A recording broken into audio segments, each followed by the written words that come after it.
एक पेट के लिए आप कितनी मेहनत करते हो, पशु भी थक जाता, हमने देखा, क्योंकि दास का किसान परिवार में जन्म था। सुबह से लेकर शाम तक हाल ही हल जोतता है, उसका कोई घंटों का हिसाब नहीं। सुबह 6 बजे चला जाता, शाम ने 6 बजे छोड़ता बैलों को। और कई एक कैसी व्यवस्था होती है, फिर चारा काट के सिर पे रख कर लाता था। बैलों को तो छोड़ देता था, वो अपना चारा चरते थे और वो हाथ से उनकी चारा काटता था और फिर उनके लिए सारा चारा डालता था। फिर लेन देन जो घर का उसको करता है, पशु से भी ज्यादा कार्य करता है एक पेट के लिए इंसान। और एक भगवान के लिए 10 मिनट नहीं निकालने देता यो मन, इतना दुश्मन है इस आत्मा का। तो पुण्यात्मा इसके जाल को समझना है आपने। और भक्ति भक्ति के हिसाब से होगी, जैसे भगवान ने बता रखी, अपने मनमुखी नहीं करनी।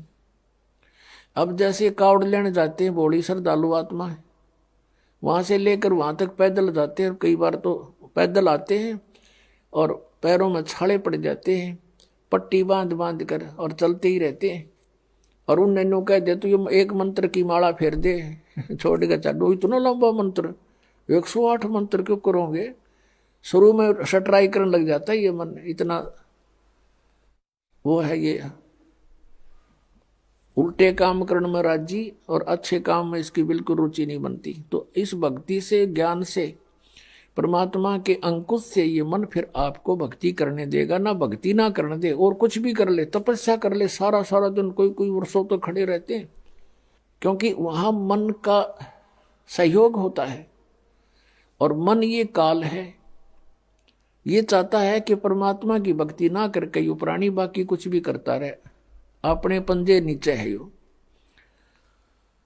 पेट पलनियां चलते हैं, उन इष्ट धामों पर जाते हैं, पेट के बल ऐसे आगे निशान लगा दिया, फिर वहां पहुंच गए, उठकर फिर निशान लगा दिया। यानी इस तरह की क्रियाएं कितनी कर ले, नो प्रॉब्लम, नो ऑब्जेक्शन। और माला के 108 मंत्र ने होगा 6 ऑब्जेक्शन। एक माला पूरी नहीं करने दे, इतने पता नहीं कहाँ का सोचेगा, चल वहां चलते हैं, वो काम था और फलाना था, फिर कर लेंगे, चल छोड़ इसको, फिर क्या था, फिर पता नहीं कहाँ कोई और समस्या आ जा। तो कहने का भाव ये है कि जो क्रिया है वो बिल्कुल आसान है, लेकिन हम उस दूसरी साधनाओं में घने रंगे। अब उस रंग को कति छोड़ना पड़ेगा। वो साधना आप जो पहले किसी तरीके से भी करते थे वो नहीं करनी है। अब जैसे आपको बताई जाती ऐसे ही करना। जैसे राधा स्वामी पंथ से आए हैं बहुत से भक्त, वो कहते हैं जी हमारा तो अभ्यास बन गया, 2.5 घंटे सुबह बैठकर 2.5 घंटे सामने, तो हम, और जब तक ना बैठा हमारा मन सा ना भरता, तो ये नहीं करना आपने। क्योंकि वैसे तो ठीक है, बैठे हो, समय मिल गया तो भक्ति करो, कोई दिक्कत नहीं है, मंत्र करो, बैठ के करो, लेकिन मेडिटेशन नहीं करना। ये जो ध्यान है ये हठ योग है, और ध्यान की विधि हम बताएंगे वैसे करना। अब जब आपको परमात्मा की चाह बनेगी, आपका ध्यान ऑटोमेटिकली मेडिटेशन होगा। कैसे होगा? परमात्मा कहते चिंता तो सत्य नाम की, और न चिंता दासी, जय कोई चिंता नाम बिना, वाहे काल की फांसी। जैसे कहते हैं ना, अब किसी को टेंशन हो जाती है और उस टेंशन में उसका मन की सुई रुक रुक के वहीं जाती है, थोड़ी सी देरी दूर जाती, तुरंत फिर वहीं पहुंच जाती है। तो कहते हैं या टेंशन तुझे हुई है, ऐसी टेंशन भगवान के नाम की बना। अब जिसको कभी टेंशन हुई हो, जिसको कोई चिंता का विषय गहन बना हो, उसको खूब पता है कि वो किसी से बातें भी कर लेता है 2 मिनट 10 मिनट, उसके तुरंत बाद उसकी सुई उसी टेंशन पर पहुंच जाती है मन। तो इस प्रकार हमने वो ध्यान हमारा है इस परमात्मा के नाम से जोड़ कर रखना, या टेंशन बनानी है। और दिस इज मेडिटेशन। यू बैठ कर लो, चाहे लौट कर टेंशन कर लो, ये मेडिटेशन। अर्चे चलते फिरते कर लो। तो कहने का भाव यह है, बुद्धिमान समाज आसानी से समझ सकता है कि किस प्रकार ये भक्ति हो सकती है और कैसे हम इस समय का सदुपयोग कर सकते हैं। जैसे किसी को टेंशन हुई है, उससे पूछ कर देखो वो कितना समय उस टेंशन में लगाता है। संसारी कार्य में किसी से बात करने को दिल नहीं करता, उसी समय उस टेंशन पर ध्यान पहुंच जाता और टेंशन के कारण पर। तो ऐसे हमने ये हमारा सहज समाधि है, या संतों की सहज समाधि। तो ऐसे हमने इस नाम के ऊपर मेडिटेशन करना है। ये सुरत शब्द अभ्यास बताते हैं कुछ पंथ वाले, और कैसे कहते हैं हमारे गुरु ने 18 वर्ष तक एक बंद कमरे में बैठकर, कोठे में कोठा, और वहां सुरत शब्द अभ्यास किया। इन्होंने मेरा सुरत शब्द होता क्या है,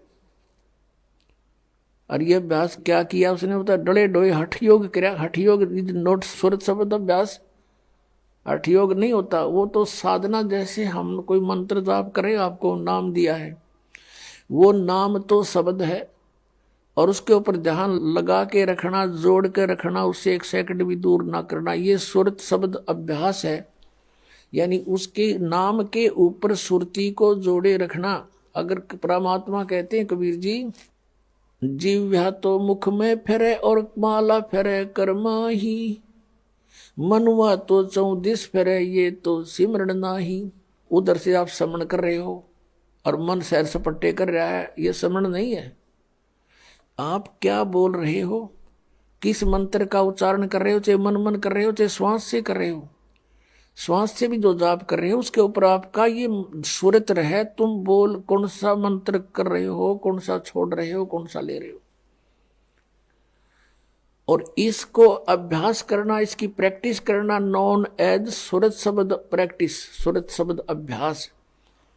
ये कान बंद करके, आंख बंद करके, ये सुरत शब्द नहीं, ये तो बिला धुन सुनेंगे। फिर तो सुन ले चाहे ना सुन ले, तो बात जे रही अंदर, जो कुछ हो तो हो ही रहा है।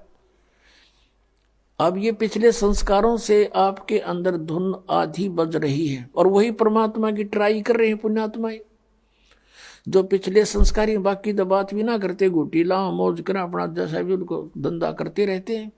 तो आपके अंदर पहले से ही विद्यमान है वो, जो कुछ भी आपको ये अनजान गुरु सुनवाया करते थे, धुन सुन ले, धुन सुन ले।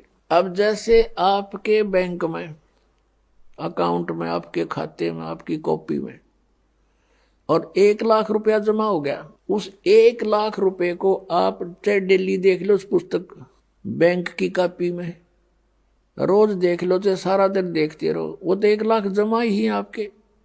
और आगे कोई आप व्यवसाय नहीं करोगे, नौकरी मजदूरी नहीं करोगे, तो वो 1 लाख में तो घटेंगे, बढ़े को नहीं। तो दिस इज मेडिटेशन। इस मेडिटेशन में आप सुनना चाहते हो, कुछ देखना चाहते हो। जैसे सतयुग त्रेता द्वापर में परमात्मा ने काल को इसलिए छूट दे दी थी कि उन दिनों में घने पुण्यकर्मी प्राणियों का जन्म होता है उस युगों में, और वो पिछले पुण्यकर्मी संस्कारी साधक होते हैं। प्रत्येक, चाहे कोई गरीब है, चाहे अमीर है, चाहे कोई किसी वर्ण में जन्मा होता है, वो सभी भक्ति किया करते हैं वो उन युगों में। और उनका ध्यान लगता है, मेडिटेशन लग जाता है 1 सेकंड में। और व्हाट इज मेडिटेशन?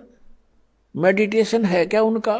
जैसे हमारे शरीर में कमल बने हुए हैं, हमारी रीढ़ की हड्डी जो बैकबोन है, इसके अंदर की साइड में कमल बने हुए हैं, यानी कमल चक्कर बने हुए हैं।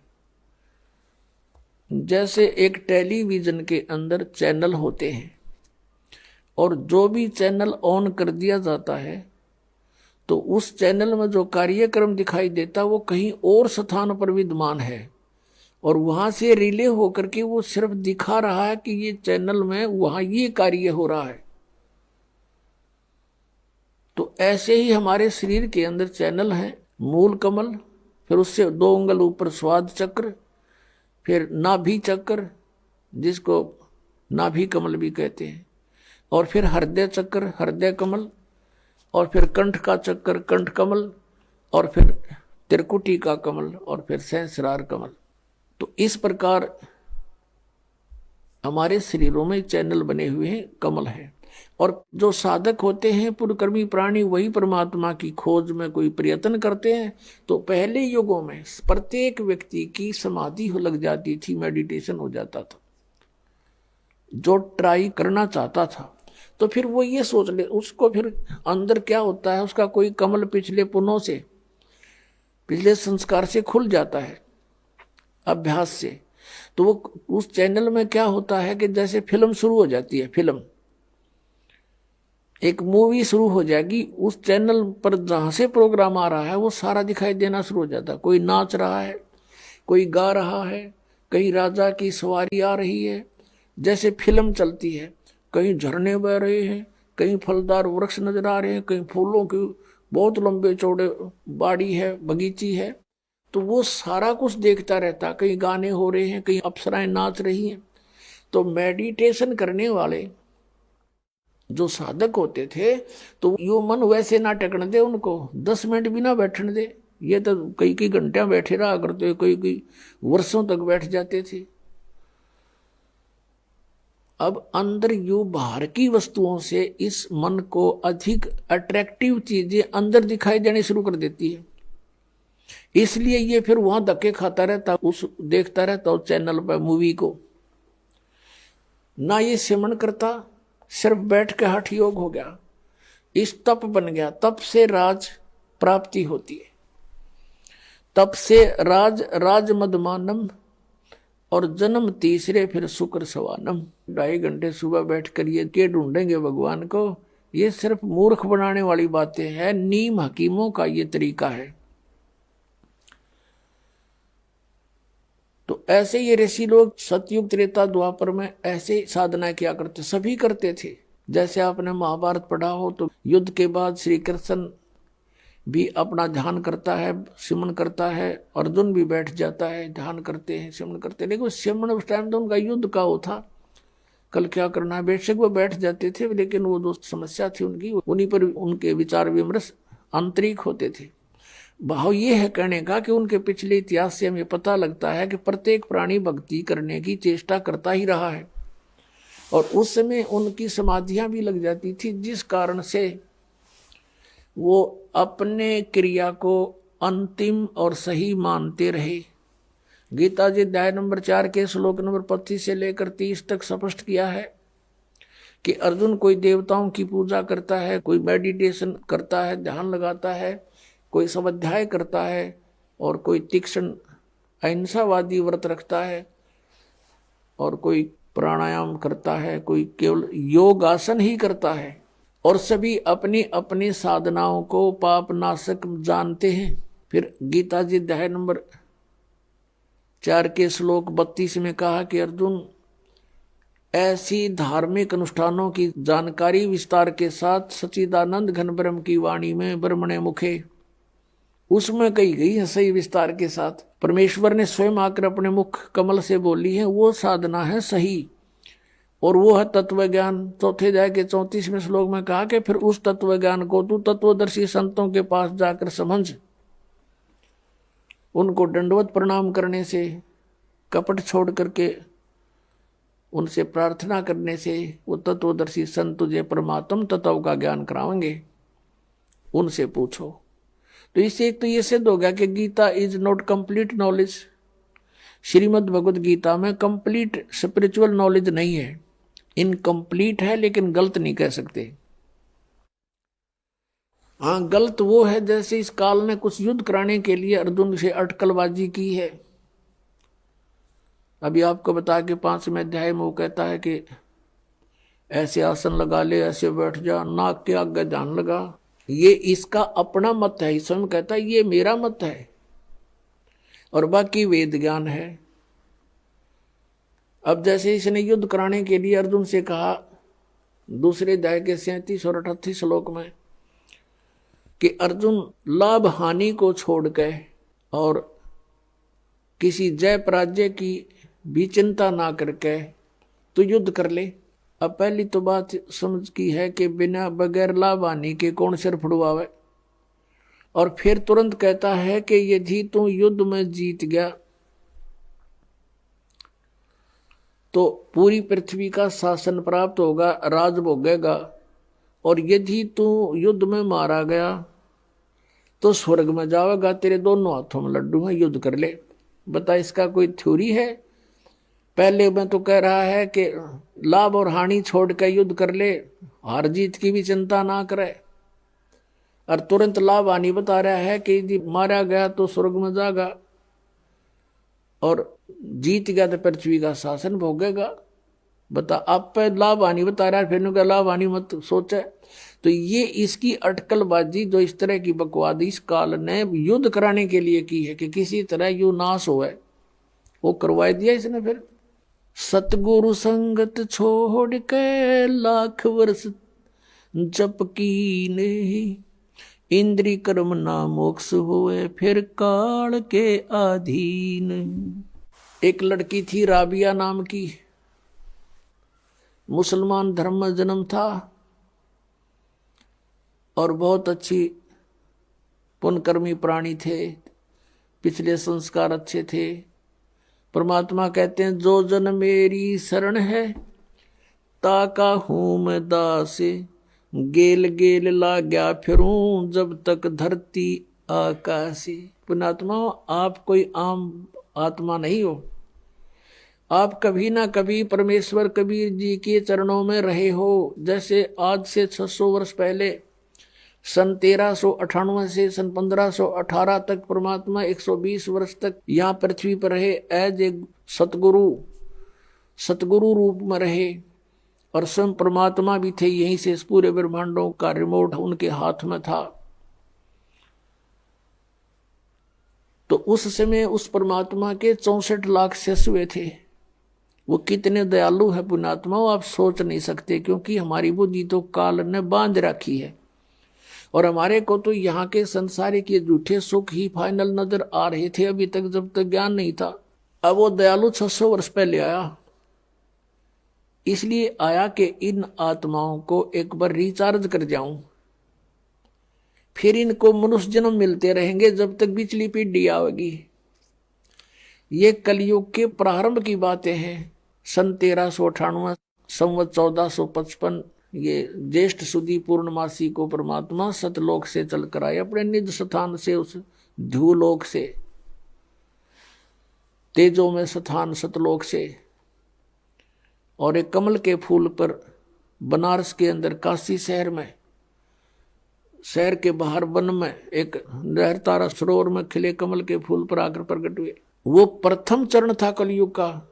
अब ये बिचली पीढ़ी, ये मध्य का समय है कलयुग का, और कलयुग का लास्ट जो होगा उसके विषय में बताया कि उसमें सब कृतघ्नी प्राणी हो जाएंगे, कोई भी धर्म कर्म को नहीं मानेगा, शराबी कबाबी मांसाहारी, एज बहुत कम हो जाएगी, 20 वर्ष की उम्र मनुष्य की रह जाएगी एंड ऑफ द कलयुग में, कलयुग के लास्ट में।